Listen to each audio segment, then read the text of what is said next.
Welcome, race fans, to what was once known as the Great American Speedway, Texas Motor Speedway in Fort Worth, Texas, for the running of the Samsung Radioshack 500. I'm your commentator and driver of the number 21 Rockwell Automation Chevrolet for Richard Childress Racing, Mikey McBlam, and we are back out west getting set for race 7 of the season here at this D-shaped oval that is Texas Motor Speedway.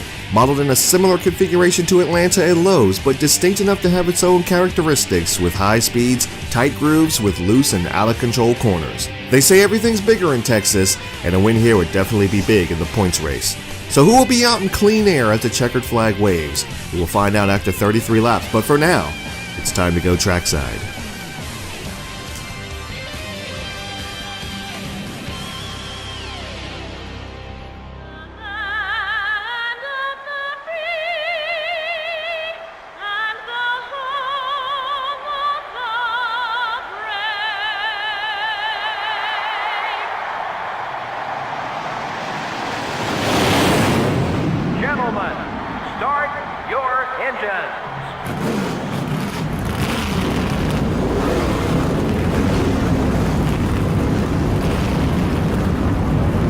The engines have fired here at Texas Motor Speedway, and the pace car will lead the field off pit road and around the track for the pace laps. Here's MRN with the starting lineup for the race. Well, here's the starting lineup.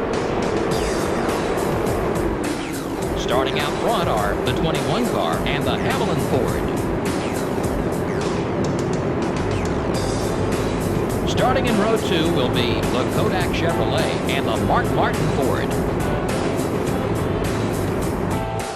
Jeff Gordon, this season's point leader, will be starting from the 5th place. The 4th row has the Kellogg Chevrolet and the GM Goodrich Service Plus Chevrolet. Starting the race from row 5 will be the America Online Chevrolet and the 26 car. In row 6 we have the Target Dodge and the 48 car.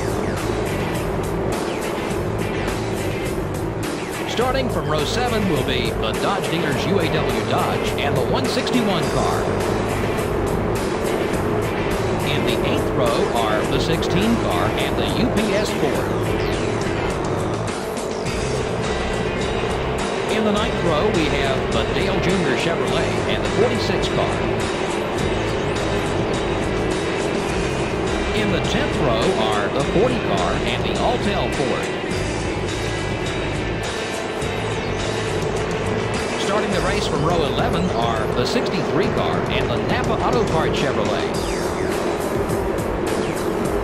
The 12th row has the Caterpillar Dodge and the Tide Ford.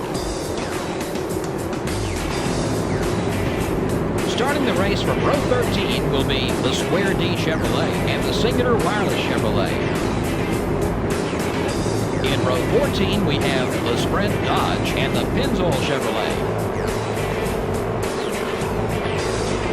Starting from row 15 will be the Citgo Ford and the 123 car. In the 16th row are the 98 car and the Home Depot Pontiac. In the 17th row are the 97 car and the Valvoline Pontiac. In the 18th row are the 105 car and the 119 car. Starting the race from row 19 are the Interstate Batteries Pontiac and the DeWalt Power Tools Ford. The 20th row has the Dodge Dealers UAW Dodge and the M&M's Pontiac. Starting the race from row 21 will be the 143 car and the UAW Delphi Chevrolet. And finally, starting from the rear of the field will be the 27 car. Looking at you because it's time. Oh, yeah, baby. All right, boys, pace car off. DW, reach up there and pull those belts tight. One more time. Let's get her done, Texas style. Boogity, boogity, boogity. Let's go racing, partners.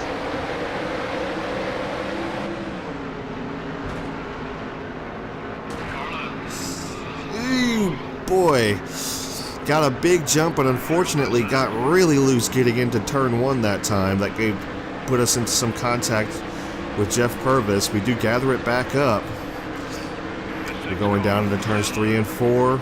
Little contact with Mark Martin trying to maintain the lead. Spotter says we're clear, but we are definitely not, as Ricky Rudd just motors past us on the outside. He would lead the first lap here at Texas, with us not too far behind. Rusty Wallace looking to our outside. Boy, ooh, little loose off of 2 that time. Managed to gather it back up. Ooh, oh boy, got magneted to Rusty Wallace. Oh, we're not clear, Spotter. Thank you. We do manage to maintain the second spot for right now, but I don't know how long we can hold these guys off. Leader's pulled out to about a second. So we're trying desperately to keep these guys behind us. Now Rusty Wallace is going to get a run on the high side. We're going to give him the room. Try to come up and crowd him just a little bit. Ooh, big run in turns 3 and 4 that time. We got on the apron, though. That's going to scrub off our speed. And there goes Rusty Wallace. We lose second and third. About to lose the 4th position to Jeff Purvis. And there's our old buddy back there, Jeff Gordon. But just for the sake of being fun, we're going to call him Jonathan Wolf for right now. Our on-track rival. There's a little rub to good old John, just for some good luck there. Boy, yeah, we lose 4th position to Jeff Purvis. He gets around us on the high side. Ooh, really loose into 1 that time. Here comes our teammate Kevin Harvick. We're going to try to give him some room on the high side. Don't want to race him too aggressively. Here comes Jonathan Wolf looking on the outside again. Give him just a little love tap. He's not getting around us, at least not this way anyway. Ooh, boy, really loose off of 4 that time. Slid right up in front of Jimmy Johnson. Luckily, he gave us some room. Go down into 1 and 2 once again. And the problem is, like I mentioned earlier, that this track has tight grooves. Ooh, there goes Dale Jarrett just flying by. Ooh, Jarrett put us up into... He wasn't clear. He put us up into Jimmy Johnson there. But I mentioned before that this track has some tight grooves. And part of that is just like, I really need the whole track to have maximum speed. Oh boy, ooh, contact with Jeff Purvis again. Drove it in just a little bit too deep that time. That was my fault. Not intentional this time. You can rest assured every time I hit Jonathan Wolf back there, it was intentional, but that was not intentional with Jeff Purvis that time. Sean's actually giving us a push down through turns 3 and 4. Oop, nope. Sorry, buddy.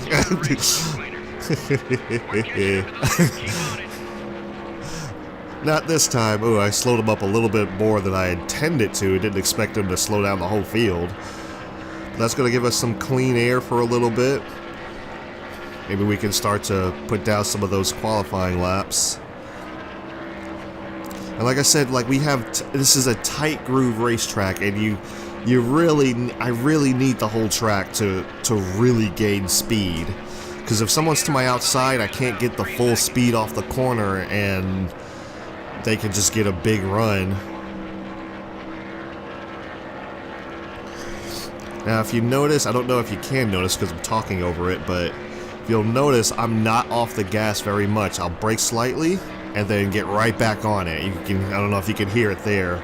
I'll remain quiet in the turns 1 and 2 so you can kind of hear it. But I'm not off the gas very much. I'm just off and just enough to make the corner. Yeah, you see, I pick up the gas really early in the turn. Ooh, sliding. Oh, man, got a little bit tight there. Yeah, pushing it just a little bit too hard. I got on just a little bit too early that time around. But we are catching up to the 5th place car. 3-second margin between you and the leader. 3 seconds back from the leader.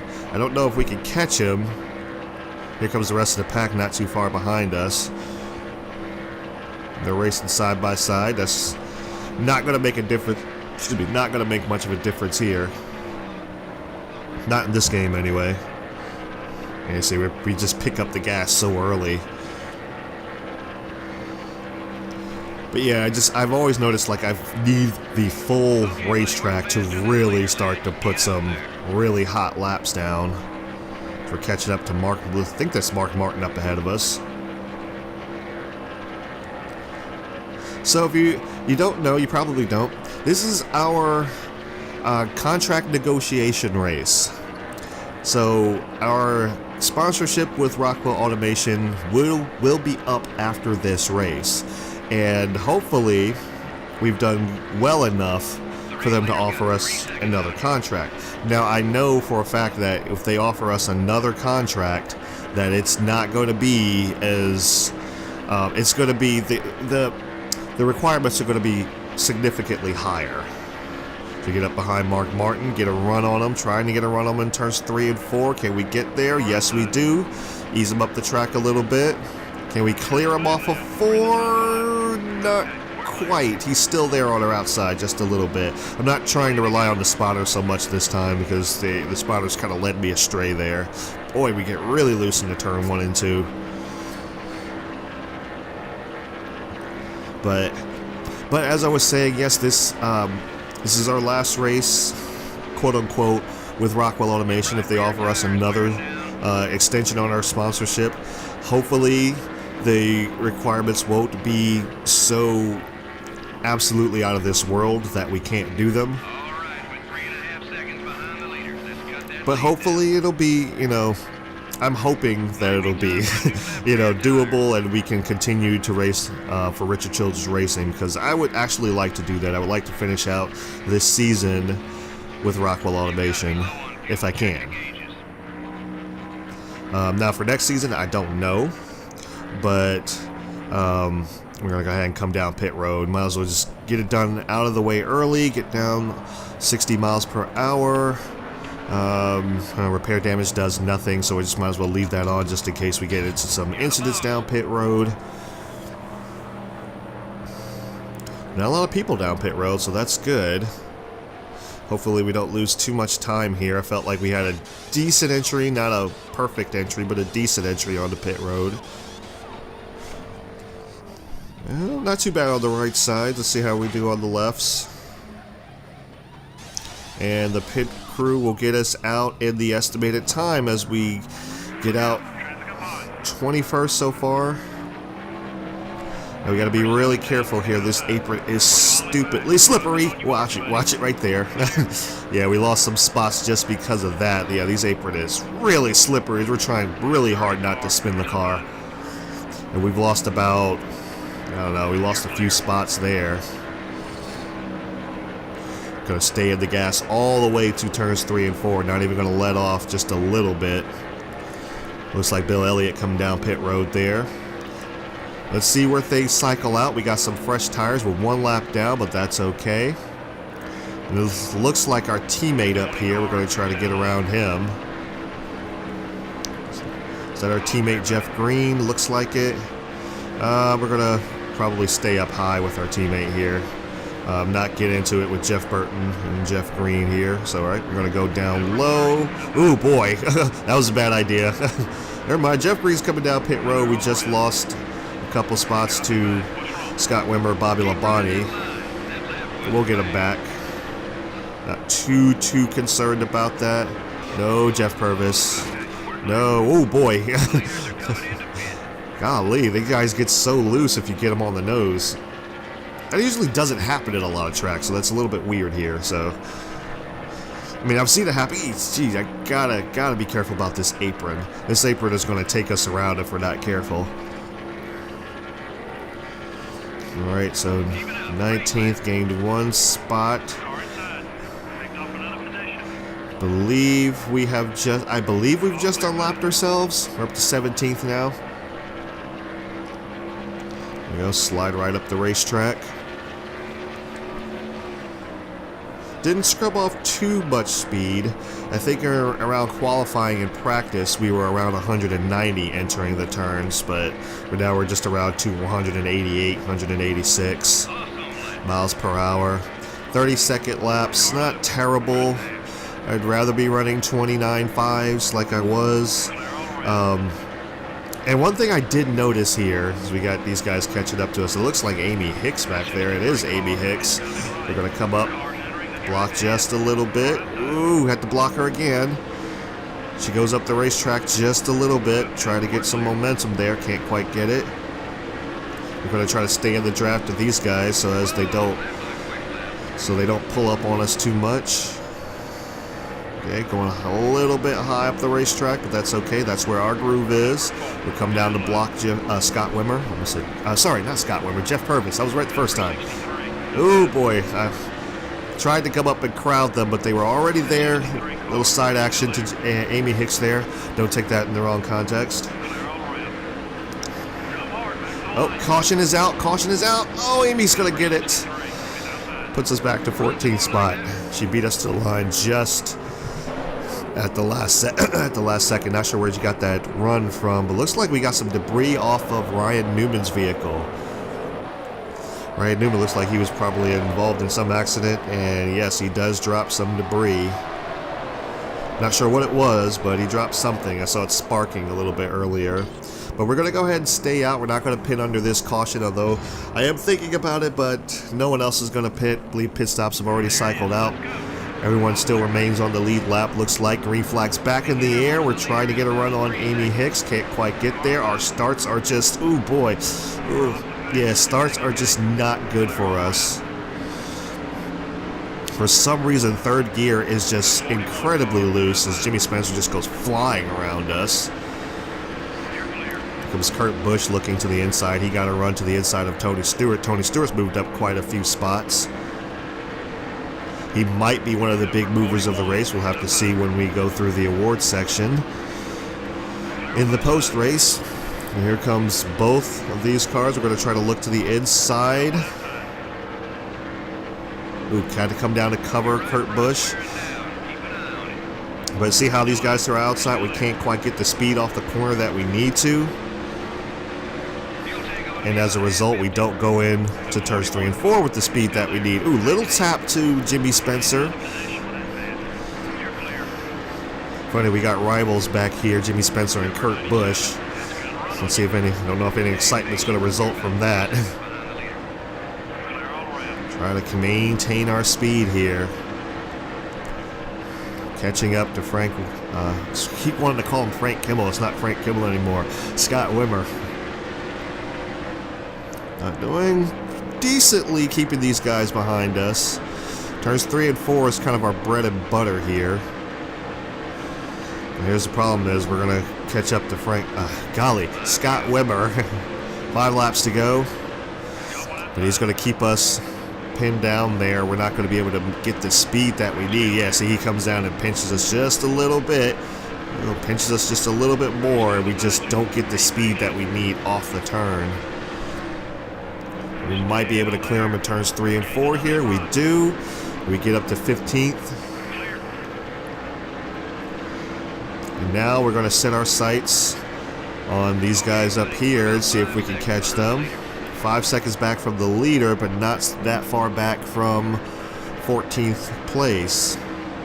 As we shot up the track just a little bit there, but that's okay. That was not necessarily by design, but pretty close to it. I run better in the middle groove, but the problem is if you give up the bottom, they just have a ridiculous run. Here comes Tony Stewart. Tony Stewart moved past Kurt Busch, and now he's on our back bumper looking for 15th. You see Stewart's going to get a run. See if you give up the bottom, even though you're fast on the outside, he's going to give up the bottom. Ooh, boy, we got a little bit loose off of 2 that time.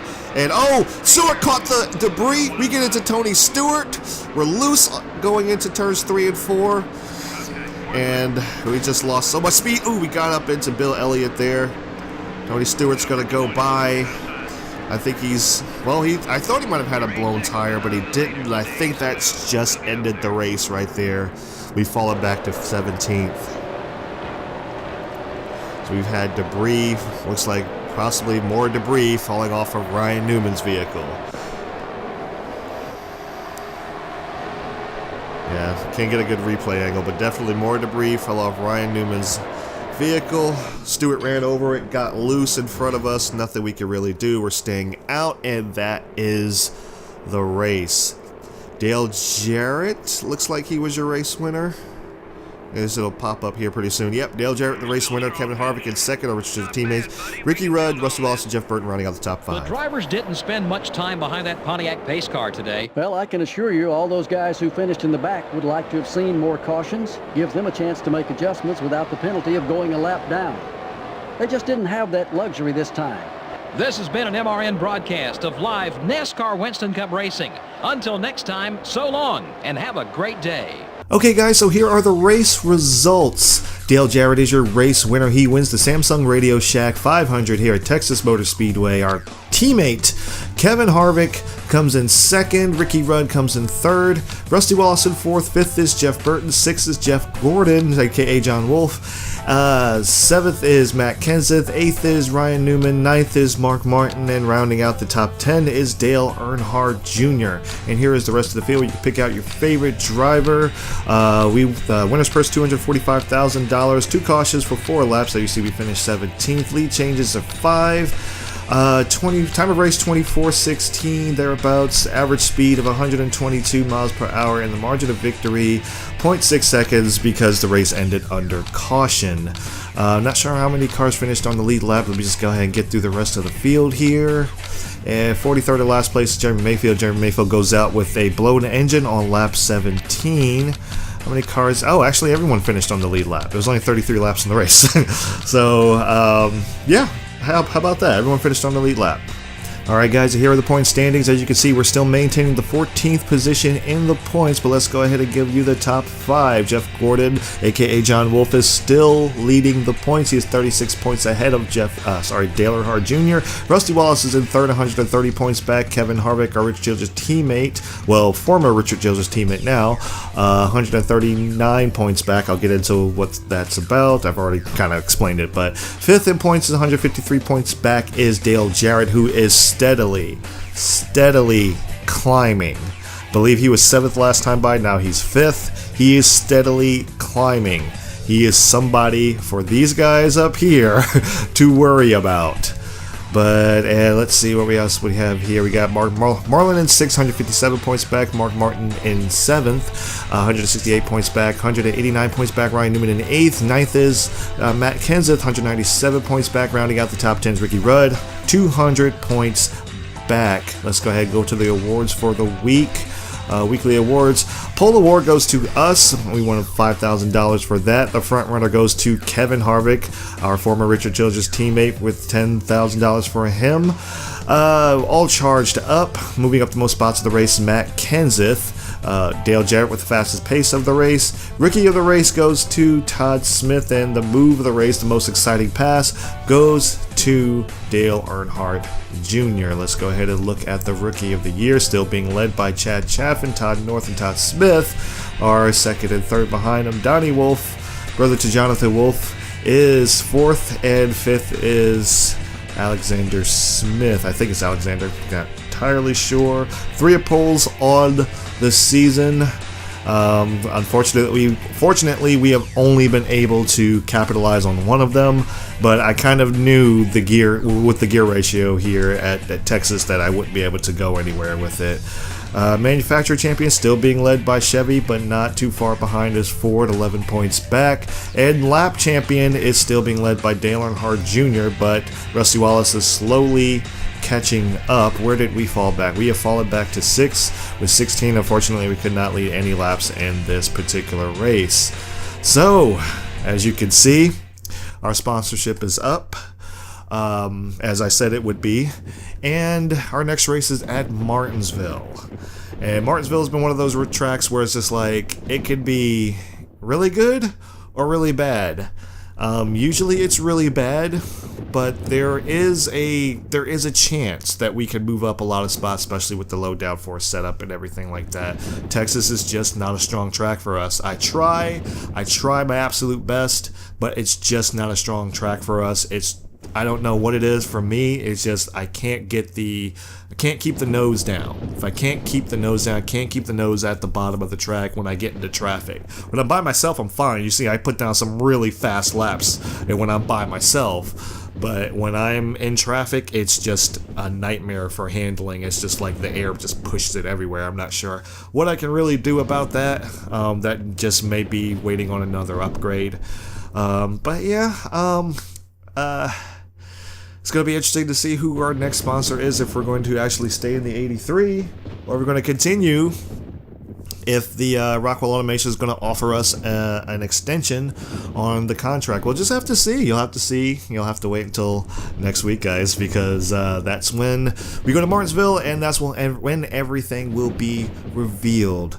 Until then, guys, thank you guys so much for tuning in to McBlam Racing on McBlam Entertainment, where we try to bring a little bit of enjoyment to your day every day. If you enjoy these races, I do them every weekend following the NASCAR Monster Energy Cup Series. I said it right this time. And like I said, thank you guys for watching, and I will see you at Martinsville.